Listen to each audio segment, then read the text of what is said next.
SEIDARM has been under development for more than 6 years. Its earliest version, called the Sonic Barrier, was demonstrated for members of the Arizona State Legislature in December of 2010. On Tuesday, December 28th, 2010, members of the Arizona State Legislature were briefed on a new concept for border protection. Attending the briefing were State Senators Russell Pierce, Gail Griffin, Al Melvin, and Andy Biggs, and State Representative John Kavanaugh. Briefers were Glenn Spencer of American Border Patrol, Mike King of Border Technology, and Craig Walters of Basin Geophysical. The briefing was held at 8 a.m. in Senate Caucus Room 1 at the Arizona Capitol. Phoenix is the capital of Arizona. 185 miles away, on a ranch on the Mexican border, a seismic detection system known as the Sonic Barrier had been installed. The briefing involved a live demonstration of the system. This was done using an internet-controlled thermal camera installed on a 50-foot mast at the ranch. The camera showed people walking from the border to the Sonic Barrier. As they did, another computer screen displayed on the wall of the meeting room showed how sensors buried in the ground reacted as they approached. And they're creating a seismic anomaly. There they are. And there's our border travelers. Now, if you notice how far I panned to the left, they're probably right there. They're over 200 yards from the sensor line right now. We've already detected them, and you can see that as they get closer, it's getting bigger. It is that sensitive. This isn't even, I have this thing turned down so you don't actually, so it's easier to see, but so you can actually see what we can really see. As I zoom in, this is more realistic is what we're going to see.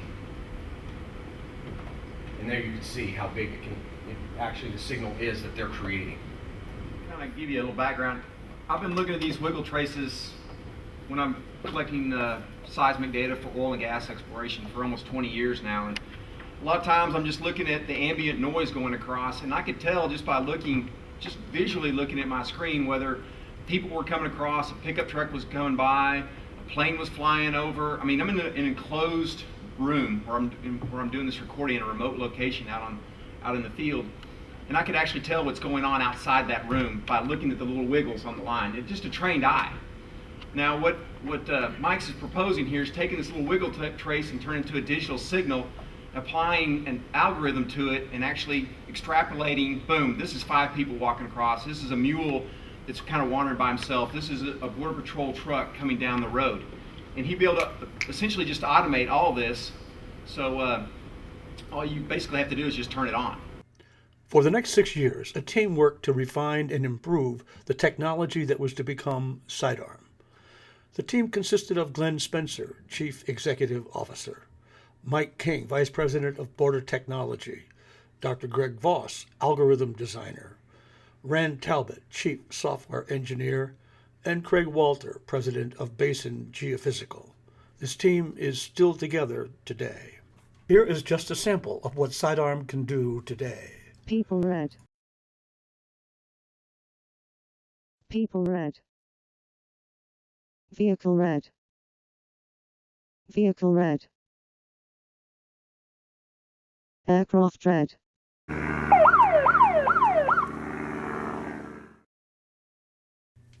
The use of ground sensors to detect the movement of people and vehicles is as old as the Vietnam War. Today, the U.S. Border Patrol has nearly 12,000 underground sensors deployed along our borders. These sensors consist of a geophone placed underground, powered by a battery. A small computer chip contains software that sends an alarm to a Border Patrol station if the seismic signal meets certain criteria. Personnel then decide what action is necessary. However, an Office of Inspector General report found serious problems with them. Hard data showed that these sensors have a false alarm rate of more than 90%, and less than 1% of alarms led to an apprehension. In response, the Department of Homeland Security sought proposals to link these sensors by radio. Problems with bandwidth and frequency could not be overcome, and the idea was dropped. SEIDARM is different. Individual geophones have a detection range of about 40 feet. SEIDARM sensors have a detection range of up to 700 feet. And instead of linking multiple sensors by radio, SEIDARM links the data by using seismographs and cable. The seismograph is contained in a node that processes data for 1/4 mile of sensors. 20 nodes are connected to produce the basic 5-mile segment. Data from the 5-mile segment is processed in the hub. Data are analyzed by the system algorithm using a powerful single-board computer. This test of SEIDARM uses a configuration set for maximum range.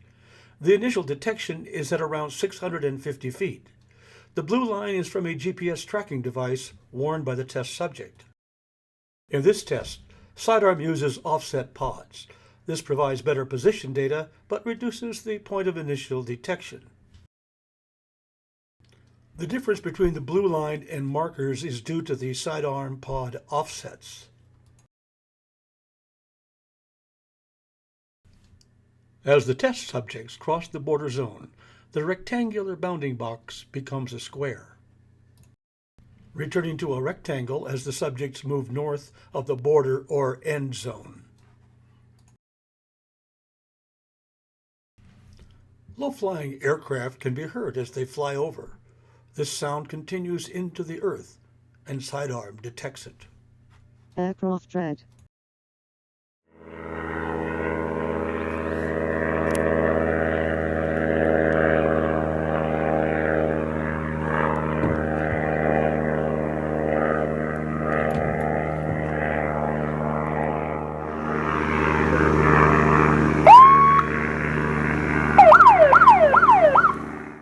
The use of drones in testing led to the development of a system to use SEIDARM to direct a drone to intercept a target. In this test, SEIDARM includes an audio alarm for people, aircraft, and vehicles. People red.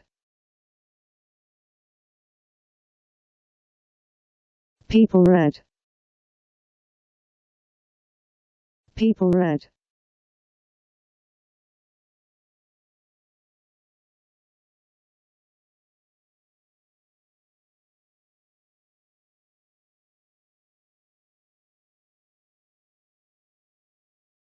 Ultimately, the drone must fly for up to 2.5 miles People to red. intercept a target.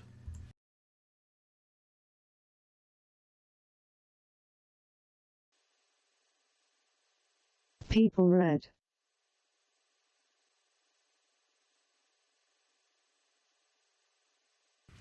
Recently, drones have demonstrated the ability to fly up to 100 miles per hour.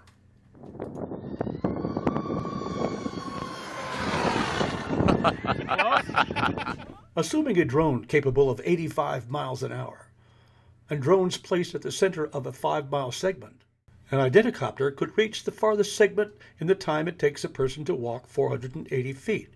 In other words, placed on the border, SEIDARM could intercept and send video of suspects before they cross the border. SEIDARM brings a new capability to America's border defenses. Besides being a standalone system, SEIDARM can be a force multiplier by telling existing systems where to look for suspects. SEIDARM costs less than 1/10 of fencing. It can be deployed very rapidly, and it can stay in service for years with very little service. SEIDARM could play a major role in the rapidly growing world market for border security.